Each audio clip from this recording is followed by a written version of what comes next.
Hey, so we got a question from Neil, and it's going to sound a little different, but I like it. I have a question that has been answered on this podcast over 1 billion times.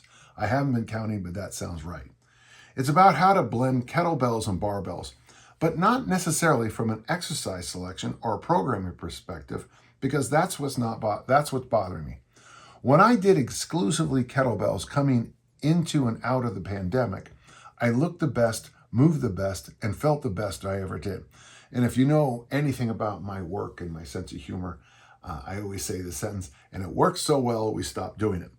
Kettlebells are not anywhere near as exciting to me as the big power lifts and big Olympic lifts.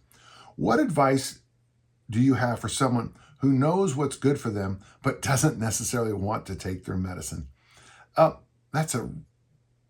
know what? I don't know why you have to think you have to choose either or. Because if you like the Olympic lifts, I Olympic lift, and I use kettlebells in my warm-up. I use hinge variations. For most of you would think kettlebell swings, but I also do those Bulgarian goat bag swings because I think that preps me a little bit better for my Olympic lifts. I do that goblet squat into the overhead squat drill, which I think this is good for anything. Well, maybe at my age, maybe at your age, for improving your overhead squat mobility. If you wanted, for example, I think one of the weaknesses of kettlebells is our deadlift variations in the kettlebell aren't very good. And I know I can go online and there's 1,000 exercises, but really, even if you have a massive kettlebell, the biggest kettlebell on the planet, it's not, a typical barbell set is much, much heavier than that. So in the deadlift variation, squat variation, and of course the bench press, they're hard to mimic with kettlebells, but kettlebells are great support. I love that single.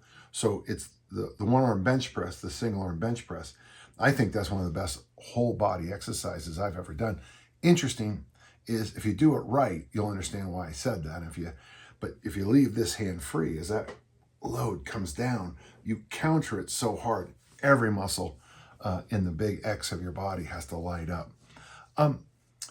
You know that kettlebells are good for you, but you like barbells. I think, I wouldn't say you need medicine. I just think you need to make sure you do both.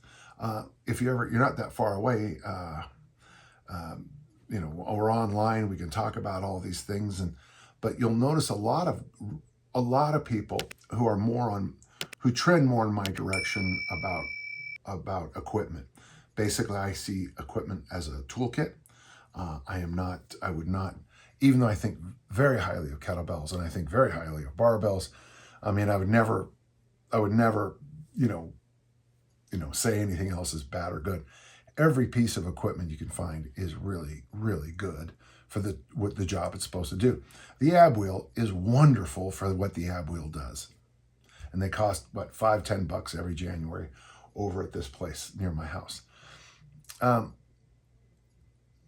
So I would give yourself a little smile and keep going, because I like what you're doing here. I think there's some wisdom there.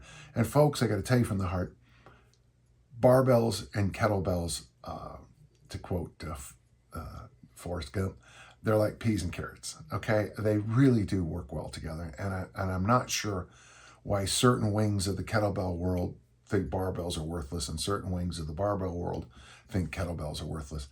Both have great value. And Neil, do the kettlebells 2-3 days a week and then go to the gym or whatever you got and get yourself a really good barbell workout or flip it any way you want. Interesting question. Thank you so much.